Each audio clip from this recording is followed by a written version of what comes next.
Alright, so I'm going to just be making two short little videos here today. First day back in action since New Year's Eve. New Year's Day, I was definitely not able to make a video. Uh, let's just say we had a pretty eventful night, pretty crazy night, New Year's Eve. I think I crashed somewhere around between 3 and 4 a.m. and woke up early, actually fairly early, New Year's Day, and my body said, "You fool, go back to sleep. You are not done recuperating yet. You did too much to yourself last night. Go back to bed." So I did that and woke back up probably around 12:30, somewhere between 12:30, 1 o'clock, right around noontime. And so at that point, had too much to go out and do. So I wasn't able to do anything New Year's Day. And then, of course, yesterday, it was first day back to work again. Had a lot of stuff I had to try to get done that morning. I've actually had some issues with my mail lately. So, believe it or not, New Year's Eve, before I made that video, was trying to run to the post office. I think I went probably about 7 times trying to get my mail situation straightened out. So yeah, that was fun too, considering we were trying to get ready for a New Year's Eve party that night. So, lots been going on. I will go ahead and let some of you know my videos are probably the schedule on when if you've kind of noticed a pattern on when I tend to try and get around to them. It's around noonish. Days that I'm working, I try to get something out maybe around noon just before I go to work, or late at night after I come home. That's going to be changing. I got the news yesterday. I will be going back to a first shift position. And I will not be getting up early enough in the morning to record before I go to work, which means any videos that I make will be done after I get home. That being said, I may, I know lately I've been only kind of getting about maybe one out anyway, so it's probably going to be maybe one a day, maybe 2 if I have time. So just to give you all just a heads up, with the whole schedule thing changing. Now, with my days off, I've got the flexibility, but I still am going to have the same 2 days off, Tuesdays and Wednesdays. So just to give you all a heads up.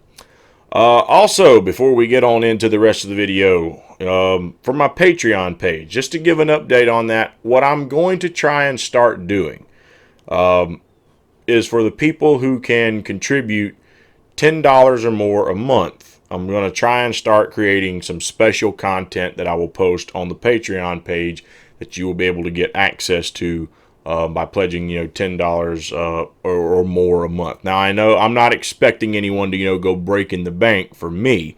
But I've found, from advice, that's typically a way to try to start getting people, to contributing to the Patreon page. Now, for all of you out there who do just the $1, I'm not trying to put anyone down when I say that. It's just the way to try to bring some more in to help with the channel. And I appreciate everyone who has given $1. And so, with that being said, it's time I give some shout outs to those who have given at least $1, pledged $1 for the month, okay? Because, I know a lot of people out there who are probably living on a tight budget just like I am. You don't necessarily have a lot of money to throw around, and just give to folks. So the fact that you were able to do that, it means a lot. And so that being said, 3 shout outs here. I'm going to start with the first. He was my very first Patreon, pledged all the way back on Christmas Eve, and I haven't gotten around to doing this shout out. Well, I'm going to do it today. That is Freebird 1969, okay? The second one on the list is a Sandy Breon, okay? And lastly, Rosanna, okay? Now, I've noticed Freebird 1969, he's been commenting on some of my videos. Sandy, if I'm missing you, if you've been commenting on my videos, I'm not intentionally doing it. Maybe you have. I'm sure maybe if I went back and actually recognized a comment, I would, maybe it would click off in my head if I went back reading through perhaps. But there is one person on this list of 3 that I just read off, and that is Rosanna. Let me tell you something. This lady, she's great, man. She's great, and she's not scared to, go to war with somebody in the comments section.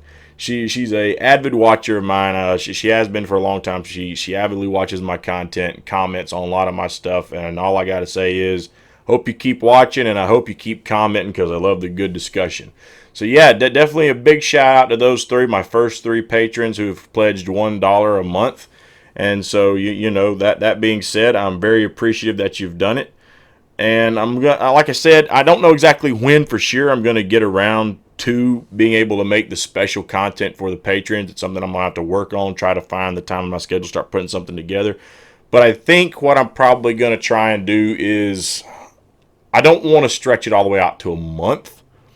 Maybe every week to 2 weeks, I'll make a special video where we either talk about, maybe you guys can give me some feedback on what you'd want to see. Maybe we talk about events that happened over the last 2 weeks. Maybe we talk about something other than just politics. We could do different things, maybe we just review other things. Give me some feedback on what you'd want to see there. I know I'm pretty much a politics channel, but, I do have a life outside of watching the news and following it too. So give me some feedback on what you'd like to see, what sort of content you'd like me to try to, create for the Patreon page, that you would like to go see on there. And just give me some feedback in the comment section below on what you'd want to see. Okay. Now, that being said, oh boy, let's get on into the main topic of today. Good old Joe Biden. So, what is one thing that the mainstream media keeps pushing and their narrative about Joe Biden? That he is drawing in the African American vote. Okay? That overwhelmingly they support Joe Biden. Now, obvious reasons, most people are going to say that a lot of folks, regardless of color, may not be politics hawks, may not, be Congress, politician hawks. In other words, they don't follow the fine print like a lot of people do. They hear what CNN, NBC, CBS, whomever they watch, or even if they watch multiple of those news networks, they listen to what they say and take it to be gospel, okay? And I think that there's not really a conspiracy theory in saying that those networks tend to be very pro-Joe, okay? And they've also got the name recognition with the fact that he was Barack Obama's vice president. And even though I have expressed numerous times why I do not like the Obama administration, do not think they did a good job, the news didn't report on all the flaws of the Obama administration. And believe it or not, I think you would actually find that for a lot of the things we have, that many YouTubers have gone after Trump about, even the mainstream media have gone after Trump about, at least the YouTubers sometimes will be honest enough to draw the similarities between the Obama administration and the Trump administration, whereas mainstream media pretends it's all one-sided. Okay? So that being said, they've got the name recognition. They don't really know the flaws of the Obama administration. They only heard about the good, and they associate him with being the first African-American president, and so therefore Joe Biden was his choice. Obama still polls popular with a lot of, Democrats. So, Joe Biden's pretty much riding Obama's coattails all the way into his front-runner position. But the reason I keep bringing up that minority vote, it's a very good reason. Because I just saw a clip of good old Joe surface on Twitter. I believe it was Nico House that shared it over on Twitter. And I had to record this and play this because this is absolutely astounding to me. Let's take a look at this short clip, and then we'll talk about it afterwards briefly. Our culture is not imported from some African nation or some Asian nation. It's our English jurisprudential culture, our European culture.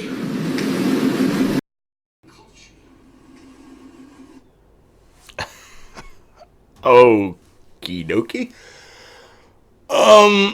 Now, I know that there's some old pro-Joe folks out there going to say, oh, look at you, taking a sound-bited clip. I haven't seen the full clip. I really have no clue what he was talking about when he said that particular thing, but I don't really know that I need to.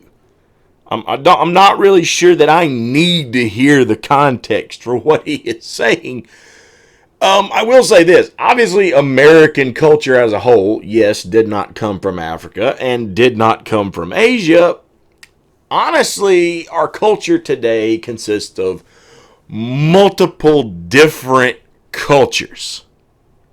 I think that's safe to say, right? Because we are what is called a melting pot. Melting pot being we have multiple different races, multiple different, ethnicities, and multiple different cultures living under one umbrella of a country here. One big tent of a country, okay? We all live together. You've got people of different religions, people of different nationalities, different cultures, okay? So there really isn't, I guess you could say, one entire culture that would define America as an entire nation. Now, obviously, there are certain cultural practices we will not accept as a country, such as Sharia law. Okay? And you could argue that the dominant religion in this country is Christianity. But do we live by the Ten Commandments as our law? No. Oh, well, Christians might say, oh, well, that's Old Testament stuff. Well, they still seem to be very fond of those Ten Commandments. Definitely, I am a Christian. I know how Christians, react to the Ten Commandments. When I say I'm a Christian, by the way, folks, don't misinterpret. I'm not one of those religious people, okay? You're welcome to believe whatever you want to. I grew up, Christian, but I don't impose any beliefs that I have on anybody else. So I expect people to respect my choices because I will not push any of my beliefs off on anyone else into the world. Doesn't matter what religion that they are. If you're friendly to me, I'm going to be friendly to you, and I hope we can get along at the end of the day. Whatever. We may just have a simple disagreement in that particular realm, but there's no need to argue about it. That's my stance. Okay? But I know how the Christian community treats those Ten Commandments. But we'll play devil's advocate here, even though, yeah, that's probably pretty ironic to use Christian and devil like that in the same sentence, but whatever. We'll put that aside. Let's say, because I hear that argument a lot that, oh, well, that's Old Testament. We go by the New Covenant, the New Testament. Okay. Have we taken, the second half of the Bible, the New Testament? Is that our governing document? No. So we are not a country dictated by cultural practices necessarily. Some of them have blended in, but we will not just take everyone's culture and completely let them all run wild, So no, there's law. So what you have are multiple cultures who have come to this country and now live under American culture. So realistically, Joe, American culture is not European culture. Now, you may say there's more direct similarities between American culture and European culture, okay? More so than perhaps the Arab culture or African culture or Asian culture, perhaps. You may be able to say that we have more directly drawn to them than we do in some of those other cultures. I think there's some debate to be made there when you look at specific areas in the world. And some may say that maybe their culture got influenced by our culture. That's definitely a valid argument to be made there too. But what am I getting at here? What am I getting at here? I guess it's the fact that I'm still waiting to hear that outrage come from somewhere. Where is the outrage on this clip? Because sure, you may be able to make a defense for what he was saying, but let's just be honest with ourselves. Just a teeny little moment here, okay? If that came out of Donald Trump's mouth, it would be front page news. Now, if you want to disagree with that, in my personal opinion, and I don't mean to offend, it's just the way I see things here. If you believe that if Donald Trump did not say what he just said in that clip, and that it wouldn't be front page news and everyone will be up in arms about it, then clearly you're putting your blinders on to how the mainstream media reacts to what Donald Trump says. So what you're now starting to see with not much pushback to what he just said right there is the clear double standard. And the American people who do support Donald Trump can see this double standard. When they hear Joe Biden say something that could be taken in a way that could be racially offensive, which we'll discuss more in a minute, but when we hear Joe Biden say that, and there's crickets, there's nothing but silence from this mainstream media. But if Donald Trump said anything even remotely close to what Joe Biden just said, they would lose their minds. And the proof of that was the whole shithole country comment. Do we remember that one?